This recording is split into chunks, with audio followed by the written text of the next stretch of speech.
I never imagined that the happiest day of my life could shatter into 1,000 pieces right in front of my eyes. It was Liam's first birthday, and I'd poured my heart into making it perfect.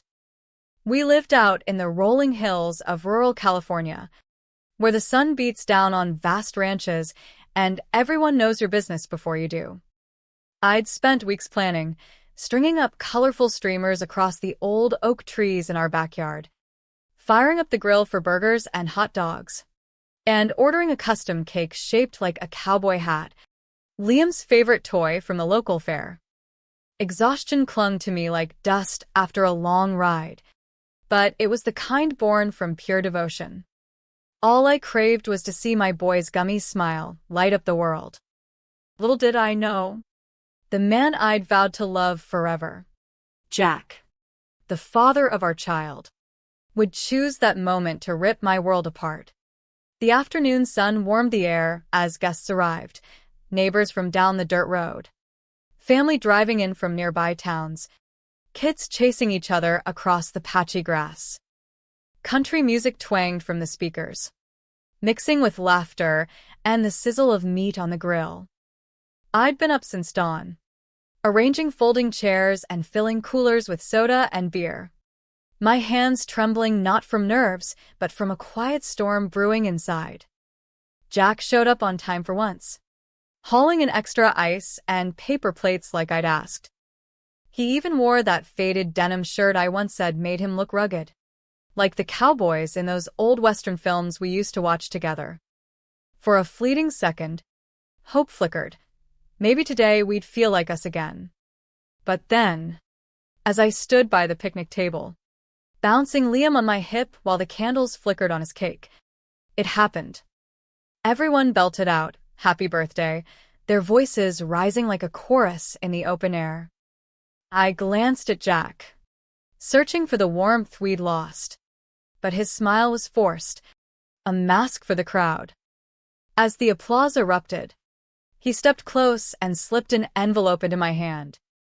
"Read this when you get a minute," he murmured, his voice smooth as a well-oiled gun. I chuckled softly, assuming it was a sweet note or maybe a voucher for a weekend getaway, something to reignite the spark.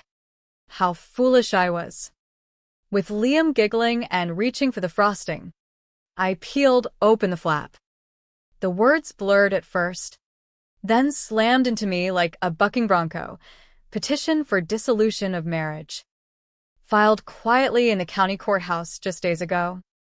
My legs buckled beneath me, the world tilting as if the earth had shifted. Divorce papers. At our son's first birthday, surrounded by loved ones clapping and cheering. Who strikes like that? Who plans such a cruel ambush? My chest tightened, breath caught in my throat like dry desert wind. But I couldn't crumble, not with Liam in my arms. Not with eyes on us. I swallowed the agony, bitter as bile, and plastered on a smile that felt like cracking glass. "Really? Now?" I whispered to Jack. He just shrugged and turned to chat with guests, as if he'd handed me a shopping list. Inside, a hurricane raged. How long had he schemed this? Why today? Of all days? The questions clawed at my mind, but the deepest wound was his indifference, like serving me papers was just another chore between slicing cake and cleaning up. It didn't just spoil the party, it fractured something sacred in me. A trust one thought unbreakable. Yet, in that shattering, a seed of resolve took root.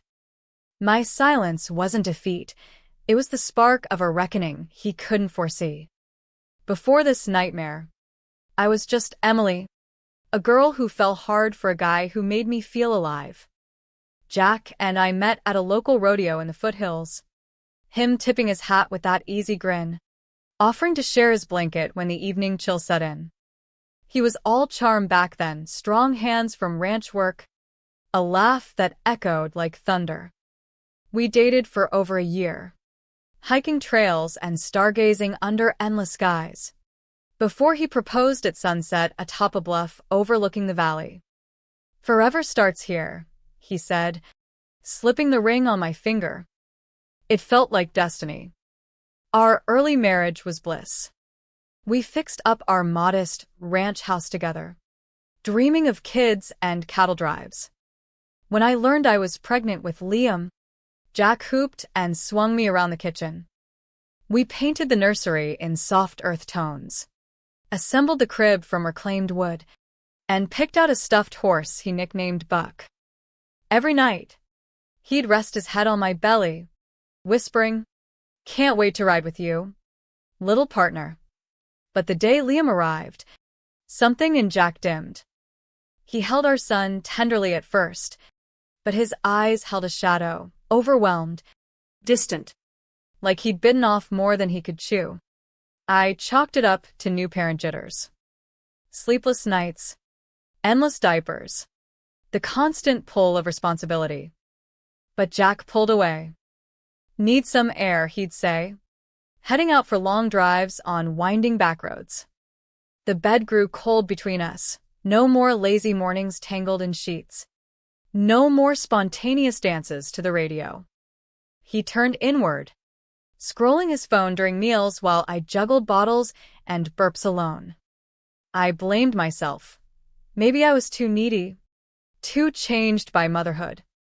So I pushed harder, dolled up for date nights that never happened, cooked his favorite chili even when bone-tired. It's a rough patch, I tell myself. He'll come around, but the distance widened. My best friend Sarah noticed during a visit, cradling Liam while I brewed coffee. "You seem faded, she said softly. I waved it off as exhaustion, but her words lingered, stirring doubts I buried deep. We had a life here, a family rooted in this rugged land. Yet, a voice inside whispered that something was rotting at the core. That voice grew louder as the signs piled up, each one a thorn twisting deeper into my heart. Trust your instincts, they say, but mine warred with my hopes, muffling the warnings until they screamed. Looking back, the clues were scattered like breadcrumbs on a trail I refused to follow. It started subtly, about 3 months after Liam's birth. One crisp morning, I whipped up pancakes with fresh berries from the farmer's market, hoping to recapture our old spark. Jack wandered in, eyed the spread, and muttered, "Already grabbed something on the way." His phone lit up, and he grinned a private, glowing smile that wasn't for me. "Who's got you beaming like that?" I teased lightly. He flipped the screen down. "Just work." But that grin haunted me. A crack in the facade. Then the late nights crept in. Overtime at the ranch, he'd claim, coming home well after dark, smelling of something foreign, not sweat from labor, but a faint, floral cologne that twisted my gut. One evening, hugging him hello, I caught it clearly, light, luxurious, not mine. Coworker gave me a pat on the back. He dismissed with an eye roll. I let it slide, fear holding my tongue. Another time, vacuuming his truck, I found a delicate silver earring under the seat, nothing like my simple studs. "Must be Sarah's from that ride I gave her," he said. I texted her later. She hadn't been in his truck for months. Still, I rationalized, terrified that acknowledging it would unravel everything. His phone became a fortress. Once left carelessly on the counter, now it never strayed from his pocket, buzzing at odd hours. At 3 a.m. Once, it vibrated under his pillow. He feigned sleep, then tucked it away. Those secret smiles returned, aimed at texts that lit his face in the dark. When you've shared a soul with someone, you feel when their light shifts elsewhere. Jack's had wandered, leaving me in shadows. Sarah confronted me again over iced tea on the porch. "He's not here with you, even when he is." I nodded weakly, admitting the chill, but clung to excuses, stress from work, the weight of fatherhood. What gnawed deepest wasn't the suspicion. It was the erosion of us. He stopped asking about my day. Barely interacted with Liam beyond a quick ruffle of his hair. Hugs turned stiff, like embracing a stranger. We used to dream big, road trips through the Sierras, teaching Liam to fish in the streams. Now, Silence blanketed our evenings, heavy as fog rolling in from the coast. Heartbreak isn't always explosive. Sometimes it's a slow fade, like watching the sun set on a love you thought eternal, until you're left in the cold dark, wondering how it slipped away. I wrestled with inner turmoil nightly, alone in our bed while Jack cleared his head. Was I enough? Had motherhood dimmed my shine? The questions looped endlessly, fueling a quiet despair. But beneath it, anger simmered, not wild, but forged like steel and fire. I needed to protect Liam, to reclaim myself from this void. The dam broke on a quiet Tuesday when Sarah showed up unannounced, her face etched with worry. Liam napped in his crib as she pulled me to the couch. "Sit," she urged, her voice trembling. My heart plummeted. Bad news always demands a seat. She thrust her phone forward. "Promise you'll breathe." There it was, a photo that seared my soul. Jack. Arms slung around a woman's waist, both beaming on a rooftop bar in the city lights, maybe Sacramento or further west. She clutched a cocktail. He leaned in, eyes alight with a joy I'd forgotten. Not work. Not alone. Her. The buzzing returned, drowning out the world. "Her name's Jessica," Sarah whispered. "Friend of a friend posted it last weekend. They've been Out. My mind raced. How long? How deep? But no tears came, just a cold clarity cracking through the haze. I stared at that image, at the man I'd built a life with, now parading another. Public. Proud. The caption gushed about date night vibes. He'd chosen this, deliberately, while I rocked our son through colic and fevers. That night, I didn't rage. I bathed Liam, read him a story about wild horses, and tucked him in with a kiss.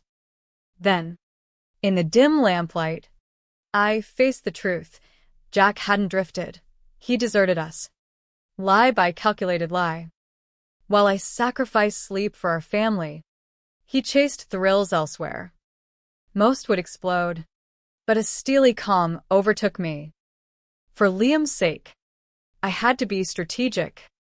I began gathering armor, screenshots of the photo, notes on his absences, bank statements hinting at hidden expenses. Not vengeance, survival. When Jack slunk in late, reeking of excuses, I met his gaze evenly. "Good night," he nodded, oblivious. Phoenix. Inside, power surged. I knew now, and knowledge was my weapon. The heartbroken wife faded. A resilient mother emerged, plotting her path through the storm. The days blurred into a facade of normalcy.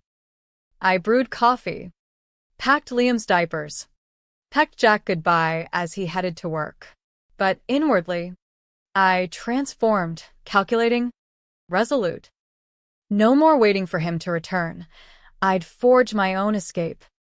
First, I researched discreetly, opening a separate account at the local credit union during one of his absences. I funneled in bits, grocery rebates, cash from selling handmade quilts online. Meager, but mine. I photocopied documents, his pay stubs from the ranch, our joint titles, insurance policies, stashed in a locked box under the floorboards. Sarah became my confidant, urging caution. People turn ugly when cornered. She was right. Jack's mask could crack. One evening, whispering on the phone after Liam slept, I consulted a family lawyer in town. Her voice steadied me. California's no-fault state. But evidence strengthens custody claims. Deep breaths anchored me. Control returned. I wasn't adrift. I was steering. My mom visited, helping fold laundry scented with baby powder. She paused, eyes searching mine. You've lost your spark, honey. Tears pricked, but resolve held. Just weary, I murmured. She hugged me tight. You're tougher than this land. Eminência. Her words became my mantra, echoing in the quiet hours as I documented more. Late calls. That lingering scent. Each betrayal fueled my calm, sharpening my edge. Jack thought me blind. I let him. Biding time. Liam's birthday loomed, a perfect pivot. While he saw celebration, I saw closure. Not destruction, but rebirth. The morning of Liam's birthday dawned with a crisp clarity that mirrored my resolve. Yet a storm churned within, fiercer than any I'd known. I stared at my reflection longer than usual, tracing the lines etched by months of silent suffering. Gone were the baggy jeans. I slipped into a bold red sundress, the kind that turns heads at county fairs, curling my hair and adding a touch of makeup.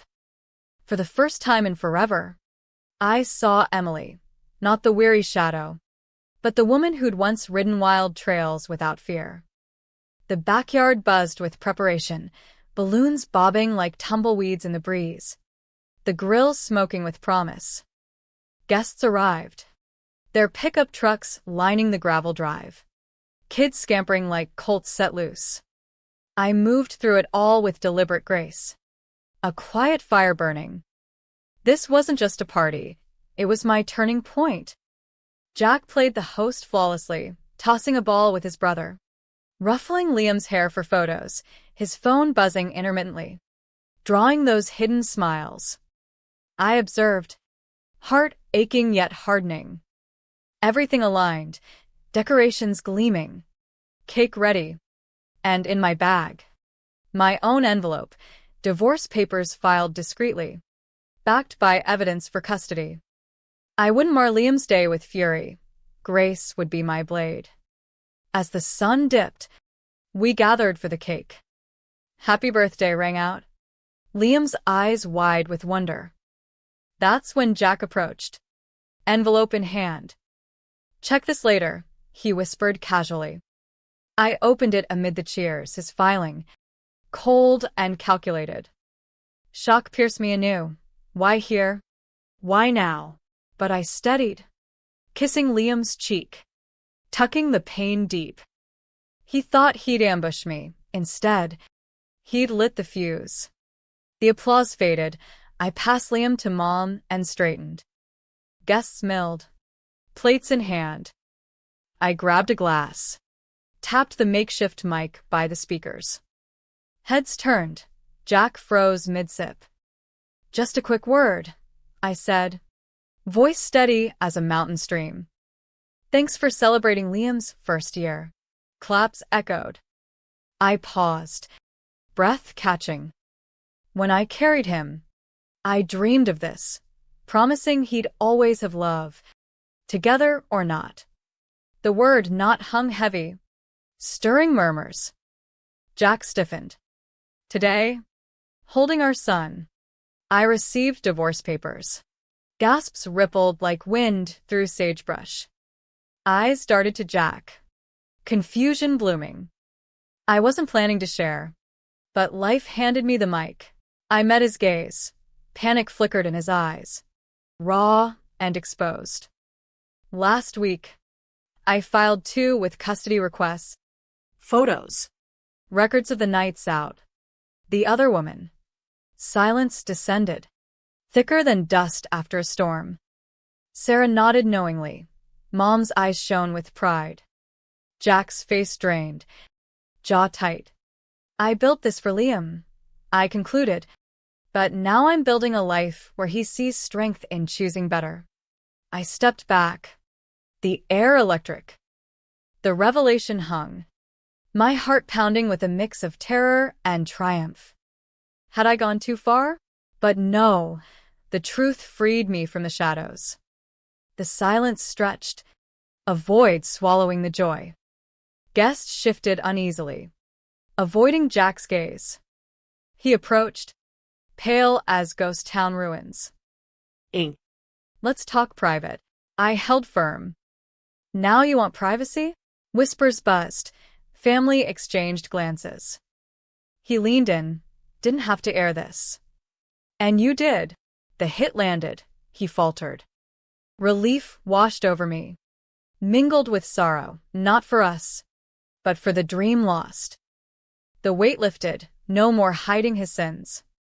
I set his envelope beside mine on the table, twin symbols of fracture. Mom hugged me, Liam cooing obliviously. Sarah stood guard, eyes daring Jack to escalate. Guests trickled out awkwardly, murmurs trailing. No one met his eyes. Isolation cloaked him. Inside the house later, Jack followed. Let me explain, he pleaded, voice fracturing. I whirled. Explain her? The lies. He averted his gaze. Guilt etched deep. Didn't mean it like this. Rage surged. Mean to cheat or get caught? I advanced. Voice low but fierce. You gave me the chance to rise. He had no retort. The man I'd loved stood exposed. Diminished. That night, I packed essentials and drove to Mom's with Liam asleep and back. Moonlight bathed the roads. My mind a whirlwind of grief and growth. We're free now. Little one, I whispered. The old Emily would have clung. This one embraced the horizon. Jack's act hadn't ended me. It awakened me. But as days passed, doubt crept in. Had my public stand been too harsh? Liam's innocent face stirred remorse, not for Jack, but for the family shattered. Yet, healing beckoned. A gentle lesson emerging, betrayal scars. But rising teaches resilience.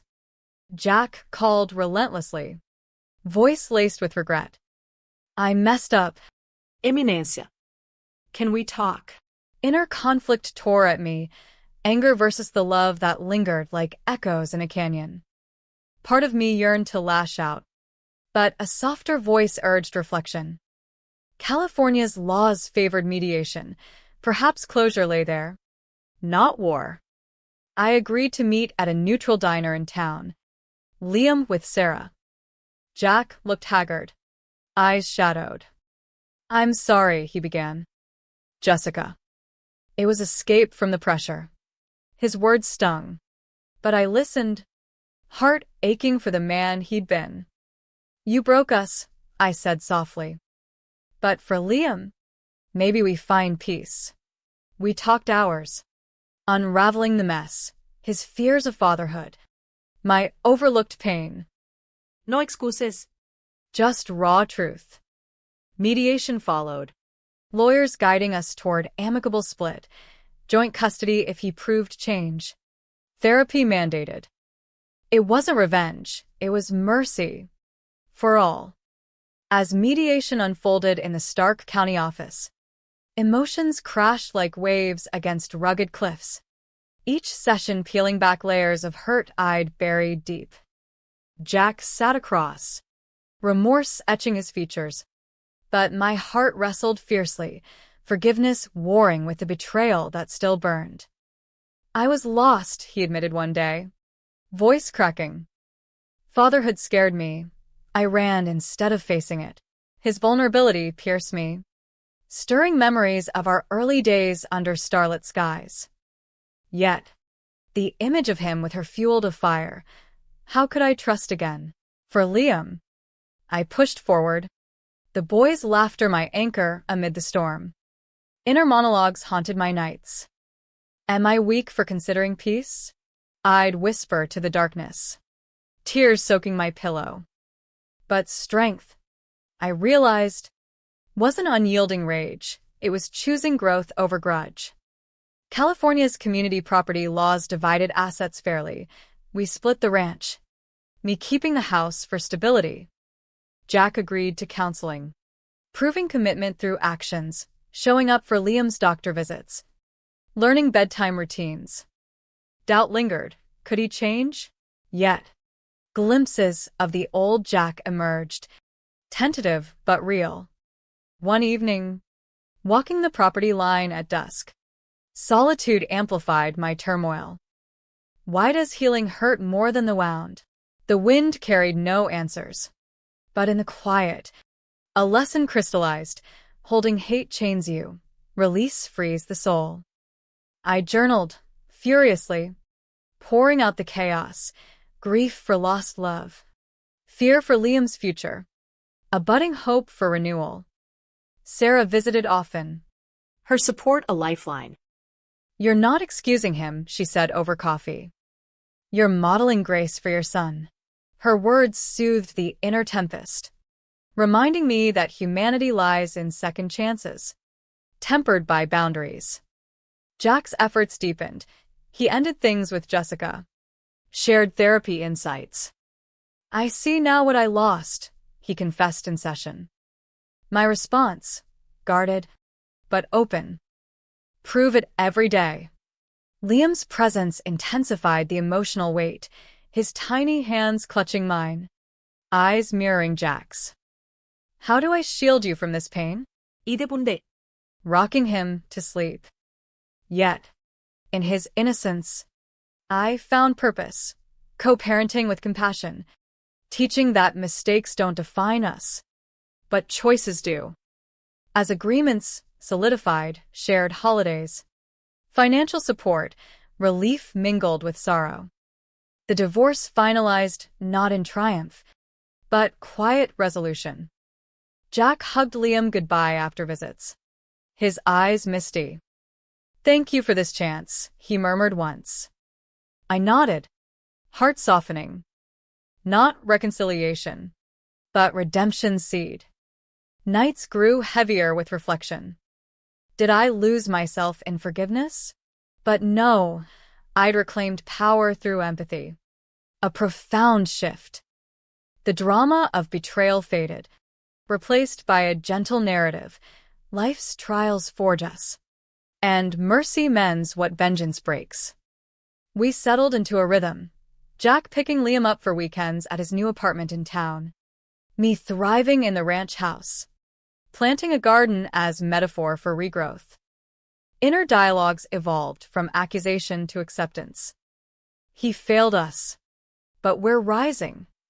Therapy helped unpack the layers, my overlooked needs, his unaddressed fears.